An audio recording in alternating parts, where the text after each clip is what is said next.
I'm Julie Kohler, host of the White Picket Fence podcast.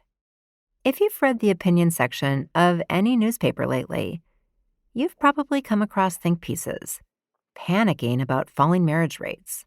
They make sweeping claims that getting married will make you happier, healthier, and wealthier. Some even say that getting married is a way to stick it to the elites. I'm not so sure about that. This season on White Picket Fence, we're examining the current marriage panic. We'll go beyond the rosy sheen of love and commitment and expose the darker side to all of this marriage talk and explore what becomes possible when we broaden our imagination around what relationships can look like. Listen and subscribe wherever you get your podcasts. Hey everyone, it's Lark. I'm just popping in to say I'm so excited for you to listen to this special live episode of Hearsay, where we talk about what it means to be a Black woman in politics. As you're listening, if you're wondering why we don't talk about the current presidential campaign, it's because the National Women's Law Center is a 501c3 organization, and we don't get involved in elections. But this is an important topic, and we fully believe that racism should have no place in our elections. Thank you so much for listening, and we hope you enjoy this important conversation. Hi, I'm Hillary. Hi, I'm Jessica. And I'm Lark. Welcome to Hearsay, where we deep dive into the cultural moments that live rent-free in our heads, and probably yours too. And today, we are coming to you live from Baltimore. If you are listening to this at home, that was our live studio audience here in Baltimore. We're so excited. Thank you guys so much for joining us, spending your Wednesday here with us. We're so excited. We've never done this before, so this is so exciting. Bear with us as we revel in this and maybe are a little bit nervous, but it'll be awesome with all these supportive faces in the crowd. And today we're going to be talking about what it means to be a Black woman in politics. You can be a first and you'll be forever enshrined in the history books, but you then have to deal with literal threats against your life the whole time you're doing that. Women, and especially Black women who are running for office, they're doing it in record numbers. It feels like cycle after cycle, but they're still met with the same sexism and racism that we would like to believe doesn't happen anymore. You know, it doesn't seem like something that should still be happening, but it very much is. And you just kind of can't win, right? It's like tale as old as time. You can't be bossy, you know, but you have to have leadership qualities. You have to be good looking, but not like sexy. You can't be annoying, but you have to be bold. You know, you just can't win and you're set up to fail. And if you're a Black woman, it's 1,000 times worse. And that's true for every job, but certainly one that involves the public eye. But we're talking about all of that. I don't know if you guys have thoughts first. You were talking about being a first, and it happened so much closer to our lifetime than I think a lot of people like to think. Like, I think something that always comes up around like Black History Month, like Martin Luther King's birthdays, people see all these like black and white photos and are reminded like that was not that long ago. Like my grandparents were like alive and like cognizant beings and still are alive. So they saw that happen. There are color pictures of those things happening. And I love those accounts that do that colorize pictures. Yeah, it's not some ancient thing that we don't want to talk about or think about anymore. It's real life, and it was not that long ago. It was not that long ago, but it's with the start of, we all talked about and researched Shirley Chisolm for this episode. And that was in the 70s. Yeah. Which was not that long ago. But her being like talking about like leading the way for other people to be able to do it. But with that, like you said, comes threats, but also the idea of you can't ruin it for anybody else. Yes. Yeah. Like we get one shot at electing. One person. And I felt that when I watched Shirley, the Netflix movie about Shirley Chisolm. Regina King plays her wonderfully. Barbara Lee, who we'll talk to later, is also a featured character. She was an important role in Shirley Chisolm's historic presidential run. And when I watched it, obviously was very inspired. I had known quite a bit about Shirley Chisolm's story, but what also kind of sunk in after I watched it was, wow, it's the same thing. We have not gotten past that. We're still having these same conversations about the same type of women and like still depending on Black women to save us when we don't pick them and don't stand up for them. Like that's what was really hung on for me after watching it. Yeah, the movie inspired me to start kind of like getting my numbers straight, because you feel like okay, who have been the Black women senators that we've had in the United States Senate. So many. 3. But the other number that came up in everything I was reading was, but Black women vote more than almost any other demographic. And that, what you were saying, like they're still out there voting despite not having the representation, and for good reason. Like, I think that's the other piece that came up for me reading and thinking about Shirley, is like, why would you do this to yourself? Like the costs, and we'll get into what's happened kind of more recently with candidates and kind of the advent of the internet, right? There was no social media, but like the costs of running are so great personally. And I understand why more Black women don't run, but then also entire systems are set up to not let them either. Right. The other big piece is fundraising for Black candidates and Black women is not there. No. And it's not even just Black women voting, but they're running like polling centers. Yes. They're running, like it's so Doing all the many, work. like Black women are the backbone of so many things, despite how little America shows up for them. Yeah. And despite how little the government and people show up for them. We want them to sacrifice their safety, Everything. Yeah. their money, their time. Their stability, Their and also still expect them to do the things families. that women are supposed to do. Yeah. And also still wait their turn. And all those roles, all those the things. respectability politics, the gender roles. And I feel like we've been seeing, we always obviously have the historic firsts that seem so far away, but really are not. And I used to work at a digital fundraising firm, and I feel like that was during the 2018 cycle, and it was all the most diverse slate of women running and winning. And this idea that, women can run things better. Look at the mess men have got us in, especially white men, which is 100% true. And then we elect them all and just throw them to the wolves, literally. I mean, I remember being at Netroots in 2019, I think, and watching Ilhan Omar and Rashida Tlaib cry on stage about the fear they had for their lives and for their kids and like school drop off, like just for simply doing the job they were elected to do. And not even that, just for being who they were, and like we've seen it time and time again from Black and brown women that they're, to your point, why would you do that? Why would it's so brave, but you shouldn't have to be brave. White men don't have to be brave. And that was in the movie. Shirley Chisolm kept saying, I am tired of people asking me if I'm serious about running for president. So I realize that this is a rough road, but a catalyst for change in a society is usually persona non grata with those who have been the beneficiaries of the system. A catalyst for change has to be able to withstand the insults, the humiliations, the abuses, and the slurs. What's wrong with my running for president of this country? After all, for 15 years, I have been the ghostwriter for a lot of them. And I like paused it because I was like, but she's so right. Yeah. Like some white guy was like, I'm running for president. I went to, I'm gonna shout it out. I went to the George Washington University. I can't tell you how many white boys were walking around like, I'm going to be president in 2036. Yeah. No one batted an eye at them. Like they're serious about the ambition to do it, but like no one's going to question that. Or if you're running for office as a Black woman, then you're running to represent only your population as opposed to this country. Yeah. As if those aren't the same thing. Right. And that, you are only running to care about women's issues, not electable, as we know at the National Women's Law Center, that for some reason, issues that are really critical to women and families are not funded, elected, prioritized. No. Who cares? Yeah. And yet men get to litigate on women. Yep. Yeah. Well, and I think too, like what the Shirley Chisholm movie got into a lot, and what you see the person portraying Barbara Lee, its character, struggle with is exactly that. Like, how do you come into this system and try to burn it down from the inside, right? There's rules you have to follow. Right. There is a game you have to play, but how can you do that and still stick with your morals and deal with all this other crap that's going on? And I remember when I was in my Hilton days, I had the honor to intern for a Black woman congresswoman, and just seeing all the things she would go through and think about of how she presented and how she went about things and what certain issues she would take on. Always had her district top of mind, obviously, but there was like, things like what shoes she was seen in, like men can wear sneakers and walk around the house floor and all that. And she was always mindful to not be wearing like her comfortable flip-flops until she got in the car, and there's things like that has nothing to do with the job you're doing or the person you are, But it does. but it's going through her mind constantly in everything she does.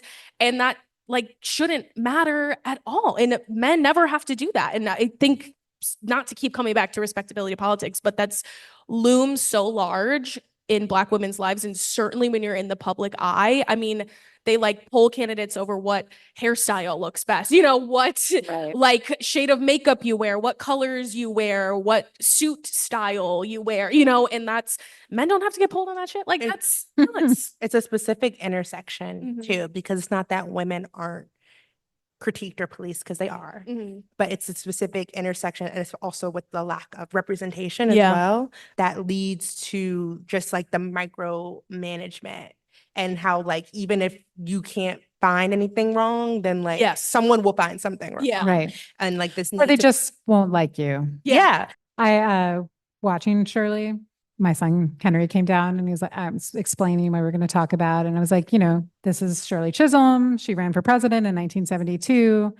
Do you think she won? And he was like, no, because we've never had a Black woman president. And I was like, and why is that? And he's like, people are racist. And I was like, very good. Yep. Yes. Pass this history lesson for tonight, but also keep watching this movie with me, which he didn't because kids, but I tried. It's a good movie, but I mean, there's a lot of like delegate drama, which I think so interesting. Like, I don't know, being of cognizant mind now of like what's going on and how the math of all that is, and you forget. I'm not someone who's ever worked on a presidential campaign, so you forget how much of it is literally a numbers game and what you balance and bet. And I thought that was just so interesting that they went into that detail, and I think helps to detract from you have to tell her story. There's so many people that don't know her story.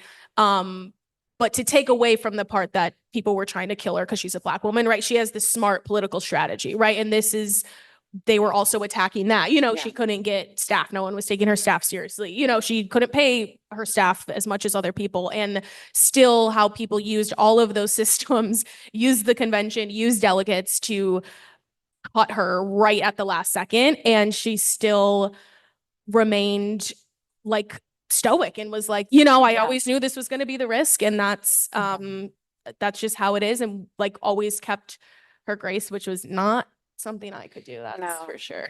Yeah, my mom and I back in 2020 we watched Miss America on Hulu, which was like the limited series, and it mainly focused on Phyllis Schlafly. Oh God. I think they advertised it as going a little bit more into Shirley Chisolm than it actually did. I feel like it only got like 1 or 2 episodes. I'm looking at my mom in the audience to be like, and also let's like take a moment to shout out Jessica's mom, president of the Hearsay fan club. Yeah. So we watched a lot of stuff together, and we watched that together. We watched a lot of things in 2020, good, bad, ugly.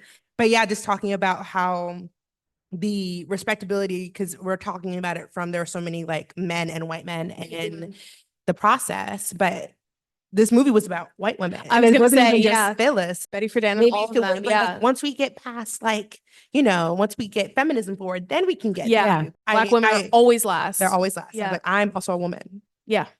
And all the time she was asked those questions where every pointed question was, you know, when I think there's that scene where they're on a panel and they're like asking Gloria Steinem questions about feminism and like ask the Black women about being Black. And they're like, do you not think I'm a woman also? Like, I also can talk about feminism actually. Like they're intersecting, like you said. Yeah. And both of those identities impact the other. Yeah. So it's like the whole thing. And then that's why we're talking about being a Black woman in politics, because being a Black man in politics, being a white woman in politics, all have implications, but it's the specific intersection. And we're not even going to talk about like Native women in politics. Right. Latinos, well, that's what I was going to say. Like, it's also, yes, any woman, like we've seen women, I mean, Gretchen Whitmer they tried to kidnap and kill her, like literally. We don't talk about enough. And she's a white woman. Like we see people all the time who are elected to office, their lives literally at risk. Nancy Pelosi's husband and her house under attack. Like I always think about the one that like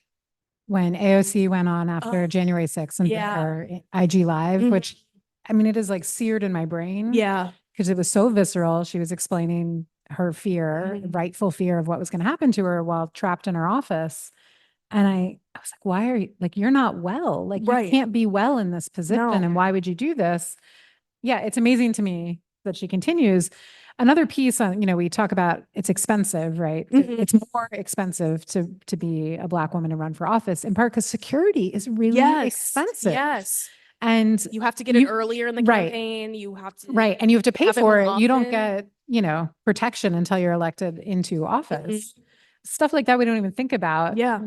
I mean, I remember in my heel turn days again, so many Black women members of Congress have Secret Service that you don't see when they're at the nail salon, when they're back home, right? Just existing, not an official event, and you don't know they're there, but like that they can never be off, right? You can never, even in your home, they're coming for you. Like you can't just go to the grocery store when you're back in the district. You can't do anything, get your hair done. You can't do anything like that without the threat that someone is going to come and try to literally harm you while you're just existing. Like that's awful. You can't even market which events you're going to go to or promote them because then people know you're going to be there, and that's a security risk. And so you lose in that game too, right? Yeah. Like you lose press time, you lose the ability to like promote people. local businesses. Yeah, exactly.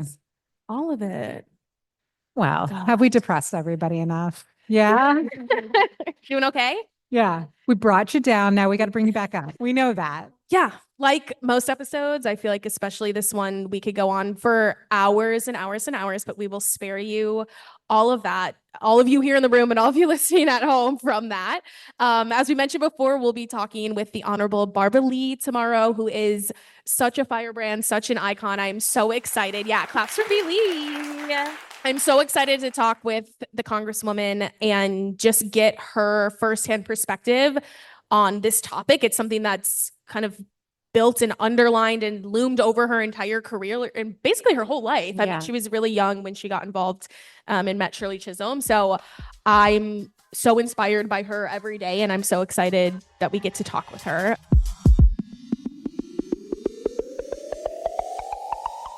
Well, thank you so much, Congresswoman, for joining us. I'm so glad you can make time in your no doubt busy schedule. We're so happy to have you. First up, we'll get right into it. You have paved the way for so many women at nearly every step of your career, particularly for Black women, while never compromising your positions. And I'm wondering, did this line up with how you envisioned your career to be when you first ran for office? I know you talk a lot about how you were so engaged in kind of, I don't want to say anti the political establishment, but had some doubts. Did you ever think this is where you would be? I had plenty of doubts. I was intentional, though, about not being involved in the political establishment or with any party. But I was very clear about the issues and why America had not lived up to its creed of liberty and justice for all. And what happened was it took one person to convince me that I could make a contribution and work on the issues that I was so concerned about and yelling about and protesting about, and that was Shirley Chisolm. Yes. And so she convinced me to register to vote.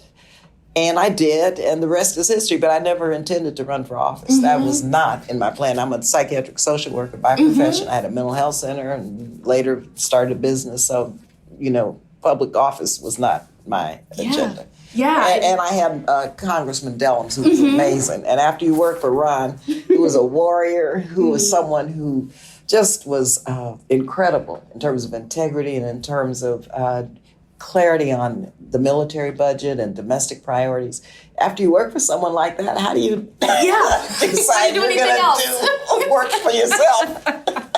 That's a great way to put it. And, you mentioned Shirley Chisolm, one of your mentors. I was lucky to be at the DC premiere, and you got to talk to Regina King, and that was so cool. And the movie's great. Christina, I hope you think Christina Jackson does you justice. She did a great job. Yeah.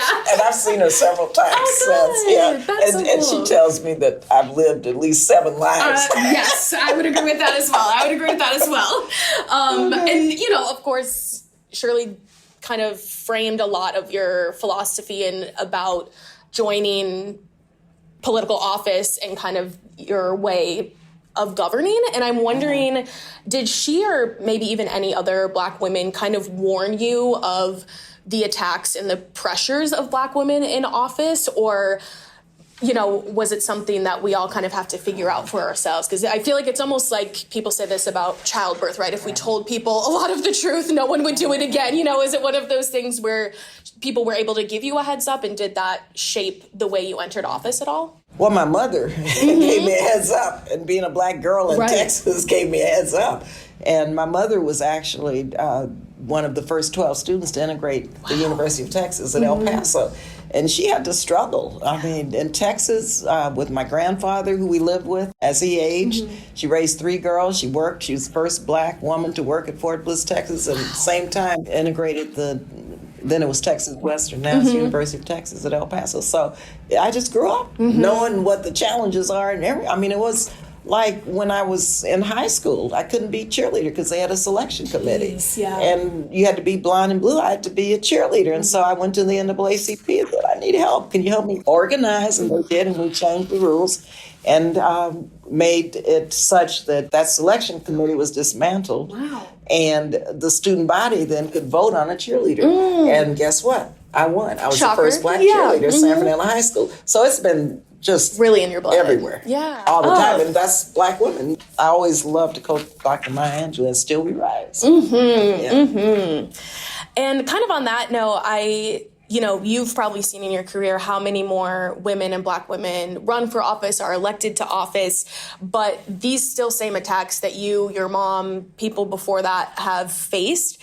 And I'm wondering what you think that kind of says about our society as a whole, right? That we push Black women to run for office and then they still get attacked. Is that, I'm sure it's disheartening, but what do you think that says as a reflection? Well, it's not disheartening. It's just reflective of how deep racism is and how deep sexism is in this country. And so Black women have both. And so what it does, it just makes me more determined to make sure that I have Black women who I can help, mentor, and do things with in a way that they don't have to go through what I've been through in a lot of my legislation, a lot of my policies. Actually, a white woman just recently told me something about a measure that I was working on and did not want me to work on it because it did not reflect all women. I said, but what about Black and brown women who are disproportionately impacted by this policy? And this was a liberal to progressive white woman, had no clue. So that's the kind of stuff that we still deal with. Yeah, it's everywhere. It is. And we talked about that last night, about the idea that when Black women do run for office or are elected to office, that they're just single-minded, that people want to put them in a box and pigeonhole them as you only care about Black women. And that's not the way to think about it, right? No one has cared about Black women for a long time, so we have to take care of ourselves and protect ourselves. Black women care about everybody. Yes. And that's our history. Yeah. And, and just going back to the Senate campaign that I was just in, you would never believe how many white women came up to me and said, and we're past owners, Barbara, we love you, you're great, you've done such great work, and boom, boom, boom, but Adam Schiff just looks like a senator. Yeah. Okay, so that, and then they catch themselves. Yeah, there's so much of that, or I don't know what it is about her I don't like, it's racism. That's what it is. And so we have to talk about racism in the context of sexism, in the context of inequality, in the context of, personal and systemic issues. Yeah, we definitely do. So as we've talked about before, and our listeners definitely know all of your illustrious career, I will say, and you were always politically active before you ran for office. And I wonder if you can talk about the importance of partnering official and grassroots power in times like these, especially for Black women, since you've been so fervent on both sides. Yeah, and I think, and democracy demands that we have an inside-outside. I always call it inside-outside strategy. I'm not going to do anything on the inside as a member of Congress unless I have that base. Okay?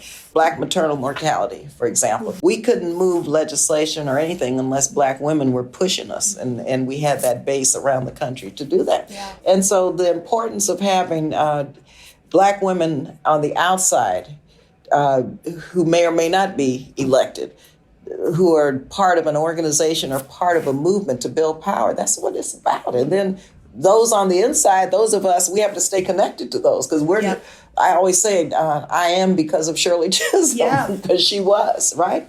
Otherwise, it doesn't work. Yeah, we need it all. Okay, well, we'll wrap up here. As you reflect back on all that you've done so far, are there any things that stand out to you as really pivotal or important moments for Black women in politics? And what do you think the future holds for Black women in politics? The future, I think, is very optimistic for Black women in politics because we are here to stay. Yes. They know that we've been the movers and shakers and making sure that these other people get elected. And so we have to really know our power and use our power in a way that we've never done it before. And I see Black women all over the country doing that. And it really makes me excited to see that. Yeah. You know, and for me, throughout my life, all these moments stand out. I mean, I think maybe in this context, because I'm just leaving Appropriations Committee, Project 2025, they're trying to dismantle the Global AIDS Initiative that I started, PEPFAR, and the Global Fund. And I did this with George Bush. And we've saved 25 million lives. There are those now trying to undermine that effort and trying to destroy what we've done. Now, these were mainly Black people in the United States and in Africa. And so for a Barbara Lee to work with a white, very conservative president who I voted against, I was the only one who voted against the authorization to go to war, to use war, and I got all kinds of death threats and the whole bit. I was against all of his economic power, against every single thing that he did, except we worked together to be able to do this on the continent of Africa. We've saved 25 million lives. Wow. Well, yeah, if people haven't watched your floor speech when you voted against the war, it's powerful, powerful stuff. Well, thank you so much, Congresswoman. And it's an honor just to obviously get to talk to you, but be here while you're doing your thing. Thank you. Black women lead now. Yes, they do. Okay. Hearsay is a Wonder Media Network production in partnership with the National Women's Law Center. It is hosted and produced by Jessica Baskerville, Lark Lewis, and Hillary Woodward. Our producers are Taylor Williamson and Abby Delk. Jenny Kaplan is our executive producer, and Maddie Foley is our editor. Show art by Andrea Sumner. This is usually when the producers say, so you guys talked a lot about Lark being an intern, but let's circle back to this. So, Or could you define hill turn? yeah. A Capitol Hill intern. Poor Taylor.